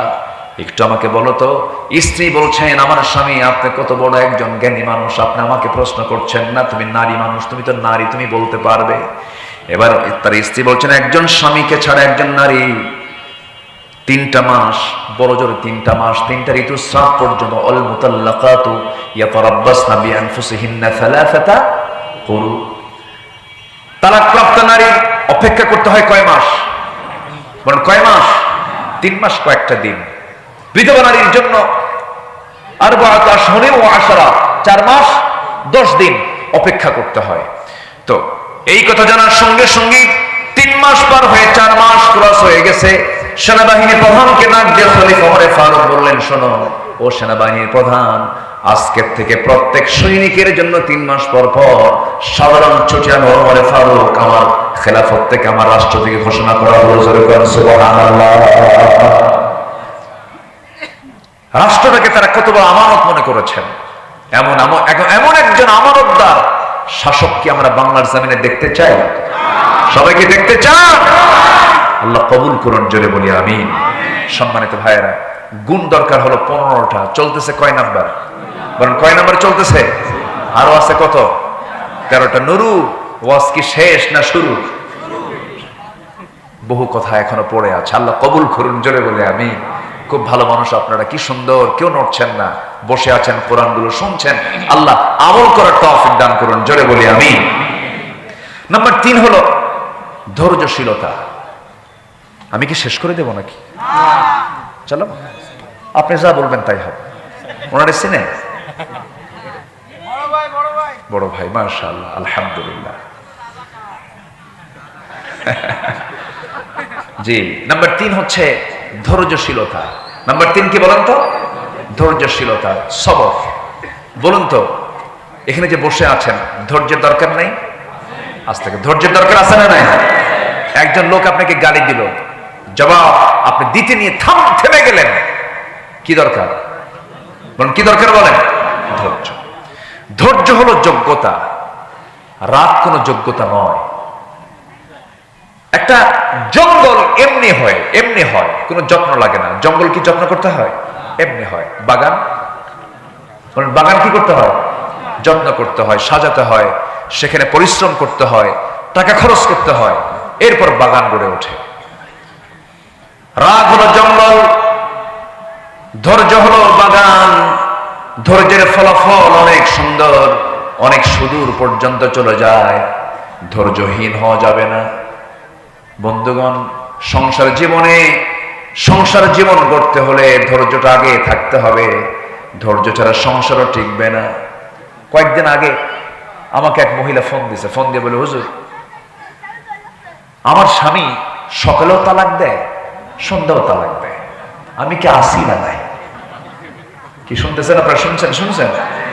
মানে মহিলা বলতেছে, আমার স্বামী রুটিন ওয়ার্কের মতো সকালেও তালাক দেয়, বিকেলেও তালাক দেয়, আমি কি আসি না নাই? কোন বলেন? তালাক দিয়া শেষে আবার আমাদের কাছে এসে বলে, হুজুর কাম তো সারছি, দুটো মেয়ে আছে, ভুলটুল হয়ে গেছে, হুজুর রাগের মাথায় তালাক দিছে, হুজুর বউটাকে ফেরত নিয়ে আসা যাবে না? মার্ডার করে কয় ফেরত নিয়ে আসা যাবে না। এরকম বহু স্বামী স্ত্রী পরিচয় বহন করে তারা সংসার করছে, কিন্তু রীতিমতো জেনা হচ্ছে। এমন সংসার আছে না নয়? প্রত্যেক গ্রামে দুই একটা করে খুঁজে পাবেন, এগুলো আছে। এই আছে না? আসতে বলবেন না, আছে না নাই? সবাই জানে যে তালাক দিছে, এরপর সংসার করছে, জানে এগুলো সব হচ্ছে রাগের ফলাফল। এত রাগ কেন? মুখে তো তালাক শব্দ আসে কেন? মায়েরা কি মাহফিল আছে নাকি? মায়েরা কি মাহফিল আসছে? বলি আলহামদুলিল্লাহ। জি, তালাক শব্দ পুরুষের মুখে থাকবে কেন? এটা আইনের ভাষা, আপনি কেন মুখ দিয়ে বলবেন? আপনাকে অনেক কাজ আছে, দরবার আছে, সালিশ আছে, বৈঠক আছে, মুরব্বীদের নিয়ে কথাবার্তা আছে, 3 তুহুরে 3 তালাক আছে, তালাকের পদ্ধতি আছে, তালাক নামে একটা সূরা আছে। কিছুই না জেনে না বুঝে নিজের মুখে আইন তৈরি করে আপনি তালাক মেরে দিলেন। এই জাতীয় বদভ্যাস যারা আনবে, এই জাতীয় মানে জুলুম যারা করবে, উচিত হচ্ছে তাদেরকে ওই যে বাঁশ গাছ আছে না, বাঁশের যে ডালগুলো আছে, ওগুলো কি কঞ্চি, বাঁশের যে কঞ্চিগুলো আছে, যে চিকন কঞ্চিগুলো একদম পাকা বাঁশের, ওই কয়েকটা কঞ্চি এক জায়গায় করে পিছন দিকে মারা দরকার। বেকুব গুলো আকাম কুকাম কুইরা পরে কান্দে, পরে আর কোনো থা পায় না। আল্লাহ তাআলা এই ধৈর্যহীনতা থেকে আল্লাহ পাক এই জাতিকে হেফাজত করুন। জোরে বলি আমিন। আরো জোরে আল্লাহুম্মা আমিন। এগুলো করা যাবে না। ধৈর্য আনবেন, সব হবে। দোকানে কাপড় বিক্রি করতে নিছেন, গেঞ্জি বেচবেন, গেঞ্জি বিক্রেতা গেঞ্জি কিনতে আসছে, এক গেঞ্জি দেখে না 10 গেঞ্জি দেখে? 10টা আগে দেখবে, এরপর গেঞ্জি একটা দেখে সে নেবে অথবা নেবে না। হয়তো 10 গেঞ্জি দেখার পরে পছন্দ 10টার মধ্যে একটা হয় না, চলে যাচ্ছে। আপনি কি করবেন? এই দিকে আয়, এত দেখলি কেন এখানে বলতে পারবেন? ব্যবসা হবে? ব্যবসা হবে না। সব জায়গায় ধৈর্যের দরকার। এই পৃথিবীতে যত পয়গম্বর ছিলেন, সব পয়গম্বররা ছিলেন হলো ধৈর্যের পিরামিড। আদম আলাইহিস সালাতু ওয়াস সালাম থেকে শুরু করে আমার রাসূল পর্যন্ত সমস্ত পয়গম্বররা ছিলেন সবাই ধৈর্যশীল বান্দা। চরম ধৈর্যের পরিচয় তারা দিয়েছেন। আদম আলাইহিস সালাতু ওয়াস সালাম জান্নাত থেকে দুনিয়াতে নেমে ধৈর্যের পরিচয় দিয়ে শত শত বছর চোখের পানি ফেলে ফেলে যে দোয়াটা করেছেন, কান্না করেছেন, যারা পারেন সঙ্গে পড়ুন, রব্বানা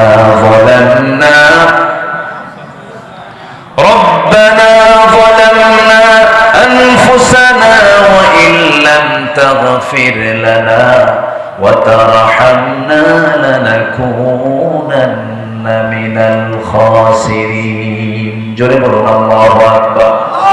এই দোয়াগুলো করলেন, আল্লাহর দরবারে দোয়া মঞ্জুর হয়ে গেছে।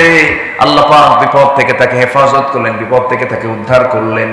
এরকম করে সমস্ত পয়গম্বর বিপদে পড়েছেন, দোয়া করেছেন। তবে সকল নবী ধৈর্যশীল ছিলেন, তবে একজন নবীর রাগ সবচেয়ে বেশি ছিল। বলুন তো সেই নবীর নামটা কি? কি সুন্দর, সবার মুখস্থ, আলহামদুলিল্লাহ। খুব রাগী মানুষ ছিলেন তিনি।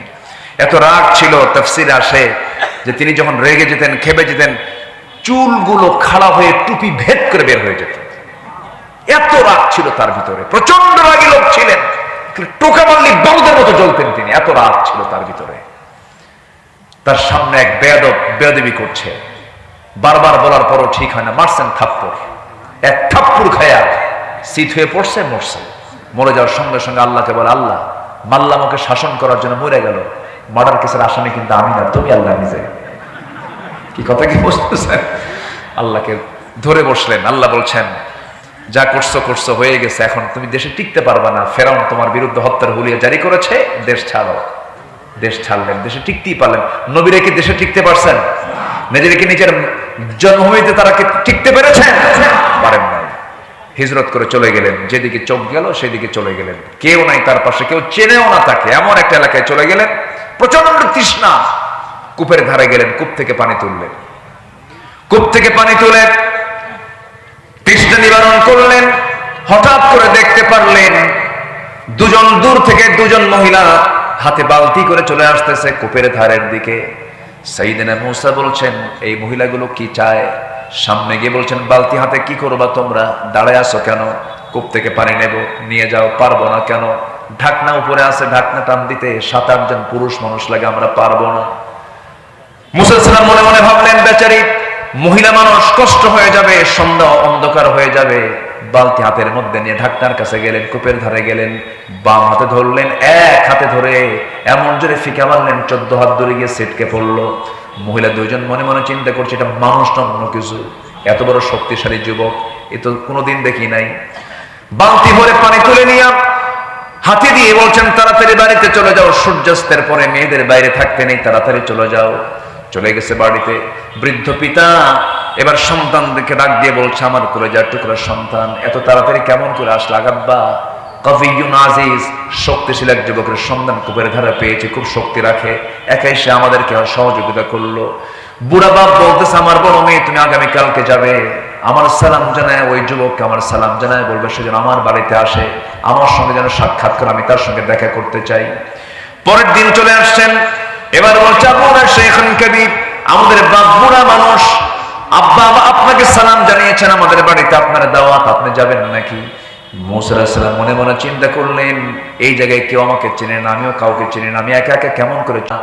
আমি মূসা, আমি একজন পুরুষ মানুষ, আমি সামনে সামনে চলবো, পিছে পিছে আসবে তুমি। আমি শুধু ভুল করব যখন 2টা শব্দ তোমার মুখে থাকবে, ডানে যদি যাই কিন্তু যেতে হবে বামে, তখন বলবা বাম আর ডান, বাম আর ডান, এর বাইরে একটা শব্দ তোর শোনা আমার জায়েজ নাই, খেয়াল রাখবি। আল্লাহু আকবার বলেন। মহিলা মনে মনে কয়, গতকালকে দেখলাম শক্তিশালী, আজকে দেখি চরিত্র ভালো, ছায়া থাকে না, এবং খুব পর্দার ব্যাপারে খুব কঠোর। মনে মনে পছন্দ, মনে মনে কি পছন্দ হয়ে গেছে। যারা চরিত্রবতী নারী, তাদের জন্য 2টা গুণ সম্পন্ন পুরুষকে তাদের পছন্দ। কটা গুণ সম্পন্ন? একটা হলো চরিত্রবান, একটা কি বলেন তো? চরিত্রবান, আরেকটা হচ্ছে শক্তিশালী, আরেকটা কি বলেন? দৈহিক শক্তিশালী। সংসার করতে হলে শক্তির প্রয়োজন, এই 2টা গুণ থাকবে যার, একটা নারী তাকে পছন্দ করে। আর এখনকার মেয়েরা কি এগুলো পছন্দ করে? চরিত্র আগে দেখে। জানো, এত সুন্দর স্মার্ট ছেলে, 2 হাঁটুর তলা না ফাটা, 2 হাঁটু কি ফাটা, আর মাথার চুলগুলো ভাল্লুকের মতো, খুব ওভার স্মার্ট। মুখে দাড়ি পছন্দ না, এরকম মহিলা মনে হয় নাই? আসতে বলবেন না, আছে না নাই? মুখে দাড়িওয়ালা ছেলে বাপ নিয়ে আসছে, মেয়েকে আব্বা তোমার রুচি তো নাই, ও তো চাচা, ও কি দাড়ি রাখলে চাচা হয়ে যায়। মহিলা সামনে সামনে গেলেন, আল্লাহর পয়গম্বর তার পিছে পিছে যাচ্ছেন, কিন্তু নজর পিছে পিছে না গিয়ে তিনি মহিলার সামনে চলে গেলেন, আর পিছে পিছে মহিলা যাচ্ছে। বাস পৌঁছে গেলেন বাড়িতে। বাড়িতে পৌঁছার সঙ্গে সঙ্গে সালাম দিয়ে ফেলেছেন। মূসা আলাইহিস সালাম বৃদ্ধ লোকটাকে লক্ষ্য করে সালাম দিলেন। সালাম জবাব শেষ হওয়া মাত্রই বৃদ্ধ লোকটার মুখ থেকে বের হলো, হে যুবক, তোমার নাম তো মূসা। এবার মূসা মনে মনে ভাবতেছেন, এত দূর চলে আসলাম, এই লোকটা আমার চিনল কেমনে? কোনোদিন তো দেখা হয় না, এই লোকটাকে ফেরাউনের লোক নাকি? বড় টেনশনে পড়ে গেলেন। এবার ওই বৃদ্ধ লোকটা বলছে, ও মূসা, তুমি কি চিন্তা করো? এবার বলছেন, আপনি আমাকে চিনলেন কেমনে? এবার তিনি বলছেন, শোনো মূসা, শুধু তোমার নাম জানি না, তোমার কামটাও জানি। কি? থাপ্পড় মারছো, মরে গেছে, মার্ডার হয়ে গেছে, এরপরে তুমি দেশ ছাড়ছো। বলেন তো এটা কি বিপদ না মহা বিপদ? বিশাল টেনশনে পড়ে গেছেন মূসা আলাইহিস সালাতু ওয়াস সালাম। এবার জড়সড় হয়ে গেছেন। বৃদ্ধ লোকটা বলছে, হে মূসা, তুমি অজায়গায় আসো নাই, অপাত্রে আসো নাই, খারাপ কোন জায়গায় আসো নাই, তুমি আমার সামনে যে দাঁড়িয়ে কথা বলছো, আমাকে দেখে বুড়া মনে হলেও আমি সাধারণ বুড়োদের কাতারের বুড়ো নই। আমার পরিচয় হলো ইলা মাদিয়ানা আখাহুম শুআইবা। মাদিয়ানবাসীর জন্য আল্লাহ রাব্বুল আলামিন যাকে আল্লাহর পয়গম্বর করে পাঠিয়েছেন, সেই হলাম আমি আল্লাহর পয়গম্বর শুআইব আলাইহিস সালাতু ওয়াস সালাম। খুব খুশি হয়ে, আহারে আমার কিসমতটা কত ভালো, নবীর সামনে আমি দাঁড়ায় দাঁড়ায় কথা বলি। তখন মূসা কিন্তু নবী হন নাই, মূসা কিন্তু নবী হন নাই। নবীকে পেয়ে তিনি খুব খুশি হয়ে গেলেন। খুশি হয়ে সামনে দাঁড়ায় আছেন।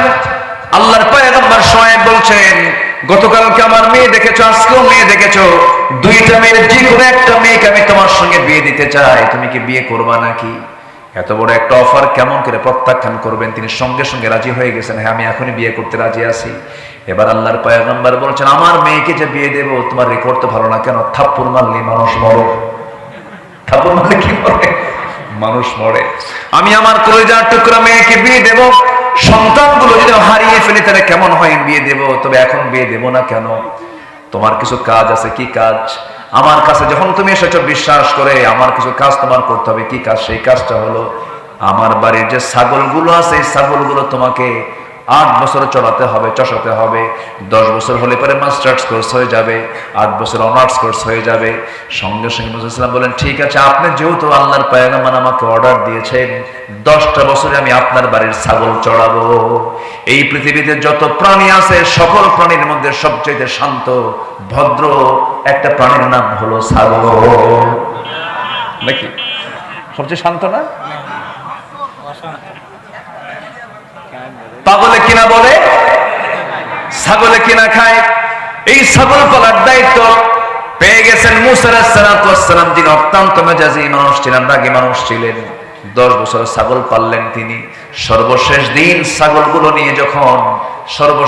ছাগলগুলো নিয়ে যখন তিনি বাড়ির দিকে রওনা করলেন, হঠাৎ করে ছাগল পাল থেকে একটা ছাগল একাকী একদিকে দৌড় মেরেছে বিচ্ছিন্ন হয়ে। এই ছাগল পাল দেখি মূসা আলাইহিস সালাম ওই ছাগলটার পিছনে দৌড় মারলেন। ইবনে কাসির এসেছে, তাফসীর ইবনে কাসির আসছে, তিনি দৌড় মারছেন। ছাগল দৌড়ায়, নবুও দৌড়ান। ছাগল যতই দৌড়ায়, বলেন তো, যে ধরতে যায় তার রাগ কমে না বাড়ে? রাগ বাড়তে বাড়তে 100 ডিগ্রি হয়ে গেছে। ছাগলটা থেমে গেছে। দুই পা দুই হাতের মধ্যে ধরেছেন। দুই পা দুই হাতের মধ্যে ধরে সুন্দর করে খাড়া করেছেন। এক আছাড় মারবেন, এক আছাড়ে দুনিয়া থেকে মেরে ফেলবেন, দুনিয়া থেকে বিদায় করবেন। কিন্তু লক্ষ্য করে দেখেন, ছাগলটা থরথর করে কাঁপতেছে, চোখে মুখে তার বিশাল ভয়ের ছাপ, লোমকূপ দিয়ে টপ টপ করে ঘামগুলো ঝরতেছে। তার মধ্যে দয়া হলো, তুই তো ছাগল, তোরে মায়েরা লাভটা কি? মেরা তো কোনো লাভ নাই। আস্তে করে দুই পা দুই হাত থেকে ছেড়ে দিয়া ছাগলটাকে কোলের মধ্যে আদর করলেন। আল্লাহ বললেন, মূসা, তোমার রাগ কমে গেছে, আমি তোমাকে এক্ষুনি নবুয়ত দিয়ে দিলাম, লা ইলাহা ইল্লাল্লাহু মূসা কালিমুল্লাহ। তাহলে ধৈর্য ছাড়া কি কোনো কিছু করা যাবে ভাই? বলেন, ধৈর্য ছাড়া কোনো কিছু করা যাবে? 15টা চারিত্রিক গুণ, আল কোরআনের 15টি চারিত্রিক গুণের 1 নাম্বার বললাম হলো সত্যবাদিতা, নাম্বার 2 হলো আমানতদারিতা, নাম্বার 3 হলো সাবর, ধৈর্যশীলতা, নাম্বার 4 হলো জীবনের সকল জায়গায় আমরা ধৈর্য ধরবো। কার উপরে? আসতে বলবেন না, কার উপরে? আল্লাহ রাব্বুল আলামিন বলছেন, ফাইদা আযামতা ফাতাওয়াক্কাল আলাল্লাহ ইন্নাল্লাহা ইউহিব্বুল মুতাওয়াক্কিলিন। আরেক জায়গায় বলছেন, ওয়া মান ইয়াতাওয়াক্কাল আলাল্লাহ ফাহুয়া হাসবুহ। যে ব্যক্তি আল্লাহর প্রতি ভরসা করবে, আল্লাহ তার জন্য যথেষ্ট হয়ে যাবেন। সন্তান হয় না, চাইবো কার কাছে? আসতে বলেন, চাইবো কার কাছে? ছেলে দেন কে? মেয়ে দেন কে? দেন না কে? ফয়সালা কার? আল্লাহ পাকের ফয়সালা। কখনোই আল্লাহ ছাড়া কারো প্রতি ভরসা করা যাবে না। আল্লাহ যা দেবেন আল্লাহই দিবেন, দিবেন না আল্লাহ, দিবেন আল্লাহ। সব ক্ষমতা একমাত্র কার? বলেন, জোরে বলেন, কার? আল্লাহ। কোনো ব্যক্তি আপনাকে কোনো কিছু দিতে পারবে না, আমাকে দিবেন কে? আল্লাহ তাআলা। নাম্বার 5 হলো ইখলাস থাকতে হবে। ওয়ামা উমিরু ইল্লা লিয়া'বুদুল্লাহা মুখলিসিনা লাহুদ-দ্বীন হুনাফা'a ওয়া ইউকিমুস-সালাতা ওয়া ইউ'তুজ-যাকাতা ওয়া যালিকা দীনুল কাইয়্যিমাহ। নাম্বার 6 হলো আদালত, ন্যায় বিচার প্রতিষ্ঠা করা। ইয়া আইয়ুহাল্লাযীনা আমানু কুনু কাওয়ামিনা লিল্লাহি শুহাদা'a বিল কিসত। নাম্বার 7 হলো তওবা করা, ক্ষমা প্রার্থনা করা। ওয়াল্লাযীনা ইযা ফাআলু ফাহিশাতান আও যালামু আনফুসাহুম যাকারুল্লাহা ফাস্তাগফিরু লিযুনুবিহিম। নাম্বার 8 হলো দয়া, সহানুভূতি। খুযিল আফওয়া ওয়া আমর বিল উরফি ওয়া আ'রিদ আনিল জাহিলিন। নাম্বার 9 হলো নম্রতা। বলেন তো আমরা নম্র হব না উগ্র হব? বলেন বলেন, উগ্র হব না নম্র হব? নম্র হব। ওয়া ইবাদুর রাহমানিল্লাযীনা ইয়ামশুনা আলাল আরদি হাওনা ওয়া ইযা খাতাবাহুমুল জাহিলুনা ক্বালু সালামা। নাম্বার 10 হলো কৃতজ্ঞতা, কৃতজ্ঞ হওয়া।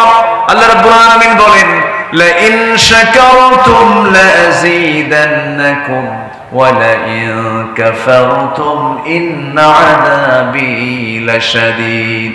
নাম্বার 11 হলো সুজাআ, সাহসী হওয়া, সাহসিকতা নিয়ে আসে। এটা একটা চরিত্র, সুন্দর চরিত্র। আমরা ভীতু হব না সাহসী হব? বলেন ভীতু না সাহসী? ভীতু না সাহসী? সাহসী হব।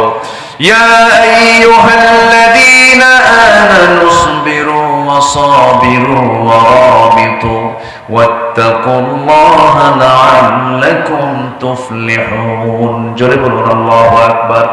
নাম্বার 12 হলো সৎ কাজের আদেশ দেবে, অসৎ কাজের বাধা দেবে। কুনতুম খায়রা উম্মাতিন উখরিজাত লিন-নাসি তা'মুরুনা বিল মা'রুফি ওয়া তানহাউনা 'আনিল মুনকার। নাম্বার 13 হলো বিশ্বাসযোগ্য হতে হবে, সিকা আনতে হবে।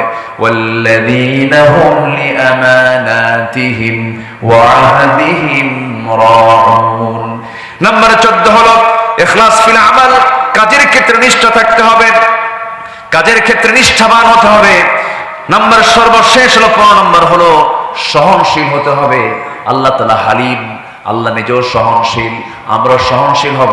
আল্লাহ রাব্বুল আলামিন বলেন ক্রোধকে যারা সংবরণ করবে, ওয়াল কাযিমিনাল গায়যা ওয়াল আফিনা আনিন নাস ওয়াল্লাহু ইউহিব্বুল মুহসিনিন। জোরে বলুন আল্লাহু আকবার।